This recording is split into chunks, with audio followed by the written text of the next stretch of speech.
Hello, my name is Chun Huang, and this is my informative speech. It's been a long day after work, or maybe school, and you're ready to get to bed and sleep all night. But don't you hate it when you feel tired after sleeping a long night? Or maybe the opposite. You sleep just a few hours and you feel completely rejuvenated. Sleep is a mysterious thing, but all we know is that sleep is important to everyone's lives, and it's important so that we can function with the best of our ability every day. However, did you know some things we do every night, such as going up to use the bathroom or even snoring, are detrimental to our sleep, which later affects our health? Lack of sleep is also one of the leading causes of car accidents and other fatal accidents. After my speech today, you will learn how to get the best quality of sleep so that you will feel rested after every morning. Your quality of sleep is important for everyday life, and learning how to sleep better will allow you to be happier and healthier.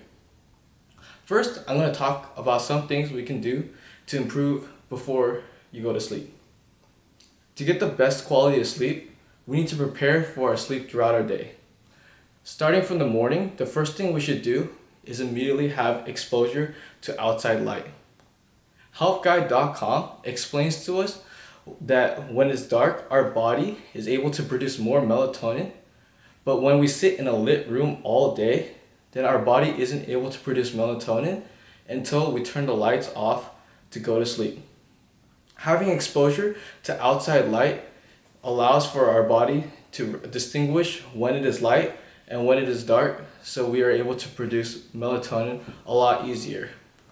Another thing we can do is manage our circadian cycle, also our body's internal clock. Things that affect this are taking naps and going to sleep early or going to sleep late, waking up inconsistently.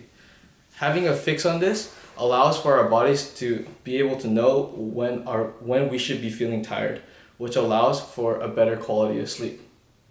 Next, we can talk about some things we can do while we sleep.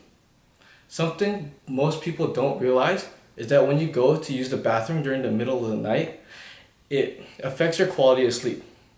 Sleep is best when it's consistent and it's not spread out with waking up 3 to 4 times a night. This is because it doesn't allow our body to go through the REM cycle of our sleep. And our REM cycle needs to be completed so that our body feels complete when we wake up. Creating circumstances such as wearing eye masks or wearing earplugs, or maybe not drinking water before you go to sleep, allow for our bodies to not have an urge to wake up. Another thing we can do is have a more comfortable pillow or even get a warmer blanket so that our body is comfortable the whole time while we're sleeping. If you're still feeling tired after you take these steps, you might be a victim of these health concerns. There are many health concerns that you might have that could affect your quality of sleep, even after you take these steps. One of these concerns is one that is called sleep apnea. Sleep apnea is when the airway in the back of your throat closes while you're sleeping, so you're unconsciously awake so that you can breathe again. A lot of the time, this ruins your REM cycle, which can cause daytime fatigue later on. Another health concern you might have is something called narcolepsy. This is something that makes you suddenly tired throughout the day. People with narcolepsy will commonly fall asleep in random places and will take naps they didn't mean to take. Like mentioned earlier, this affects our sleep later on because we are unable to be tired when we need to be tired.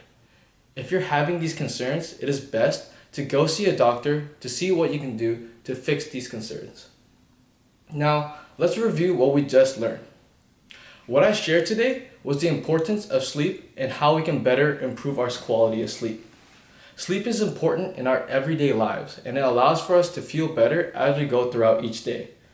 Remember, there are many qualities that affect our sleep, and some things you should keep in mind is making sure you have a proper sleep routine and making proper adjustments, such as a better pillow, like this, so that you're able to feel more comfortable in bed. And if these things are helping, then it's probably best to go see a doctor. Today's speech was a brief introduction to a better sleep. For more information, I have printed on Sleep Foundation's article with their 11 healthy sleep tips so that you can take home.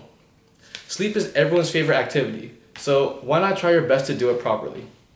Thank you for listening.